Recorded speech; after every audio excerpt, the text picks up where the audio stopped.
Кийинки суроо. Ассаламу алейкум устаз. Үйдөн окуган намаздарга азан айтылабы же айтылбайбы? Эгер жергиликтүү мечиттин азаны болсо айтыштын кереги жок. Айтып койсоңуз мейли, бирок анан кошуналар динге даяр эмес болуп, аларды айгайлап коркутуп, анан алар милиция башка чакырып отурбасын, мечиттикин уксаңыз, анда мейли, комат айтып окуй бересиз. Бираз мындай да, бирөөгө таарынуудан алдын, таарынбай турган себепти биринчи алдын алыш керек. Деген өлүктөрдө башка жерлерде эт жеген болбойт экен деп туугандар менен мамилени үзүп койгон болбойт. Биринчи жолу иштеп жеткирдиңизби, жокпу? Же Кудайды таанытпасаңыз, же шариаттан бир мээнет кылып үйрөтпөсөңүз, бүгүн эле келип алып тамактан баштабаш керек да. Айтып жеткиш керек аларга биринчи, ошондой маселе. Комат айтып кете бересиз, бирок азан айтсаңыз да өтө катуу айтпаңыз, балким динге туура эмес түшүнүк болуп калат. Окуй айтып берейин. Жалалуттин Руми деген чоң тасаввуф олия алымы бар. Аты Жалалуттин Руми. Ошо кишинин Маснави деген китеби бар. Мен атайын Египеттен издеп туруп 7 томун таап алдым, Кудайга шүгүр. Өзү перишче жазылган экен, арабчага турушуптур.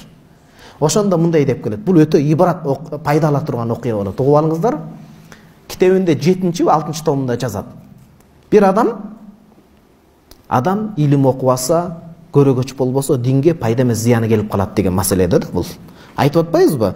Кошуналарыңыз түшүнбөсө, зыян берип калышы мүмкүн. Динди жаман көрсөтүп коюшуңуз мүмкүн. Бир адам азан чыкырат экен. Үнү жакшы болсо жакшы, каргыл үн, мукам үн деген жок. Чыкырганда да тажвид эрежелери туура эмес.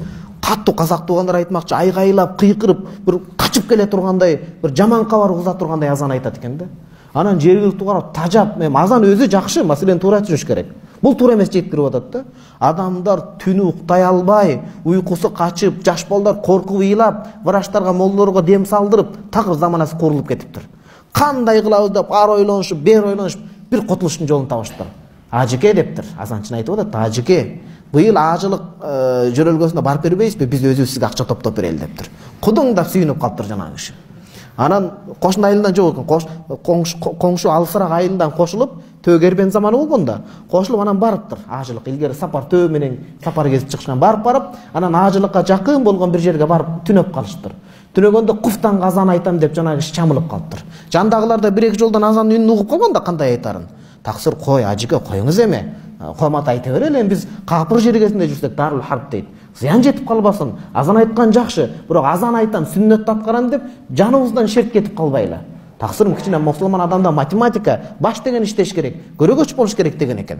Десе жок, мен азан айтам деп эч кимге эжа бербей, бой бербей, азан айтыптыр анан кумганга дарат болуп. Азан айтса бир христиан адам жүгүрүп, мондай патмостоп коет го, эмизче айтканда бир эң баалуу белектерди алып келип издеп жана адамды келиптир. Жана азанчыңардын аты ким? Мухаммедпи же башка бир айтор. Азанчыңар ким?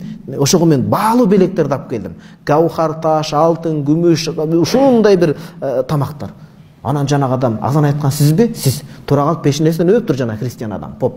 Пешинесинен өп, ушул алтын байлыктын баары сизге дептир. Таң калып калыптыр. Эч ким менден ыраазы болгон эмес, мында сен менден ыраазы болдуңбу дептир.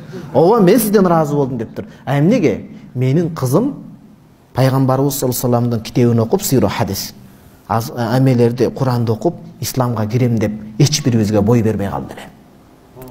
Диге алып бардым болуп, буга алып бардым. Исламга бир кадам калды эле. Эмне кылсам деп башым маң болуп катып отурганда, сиз келип азан чакырдыңыз эле. Бул эмне деп коркуп менден сурады дейт. Бул жана сен динине кирем деп кызыгып аткан адамдардын азаны дептир. Окуй.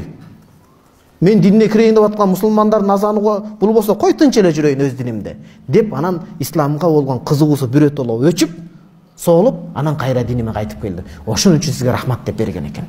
Албетте бул шилтеме ишара мааниси. Муну туура түшүнүш керек. Түз мааниде эмес. Кийин жумурткадан кыргыз дегендер акыл үйрөтүп отурбасын. Бул дегени ишти кылыш керек, бирок ошонун аркасынан биздин динибизге зыян келип калбаш керек. Шейх Рамадан ал-Бути айтат, сырткы исламга сырткы душмандардан дагы чала сават ички душмандардын, ички мусулмандардын зыяны көбүрөөк дейт. Султан Абдулхамид II баягы Усман халифанын акыркы падышасы ошол айткан, мен аалым адамдан коркпойм, мен чала сават молдодон коркомун деген экен. Чала саваттыгы менен ал дининге көп зыян келтирип коет деген да. Ошол сыяктуу таксыр азан маселеси ушундай, карап көрөсүз.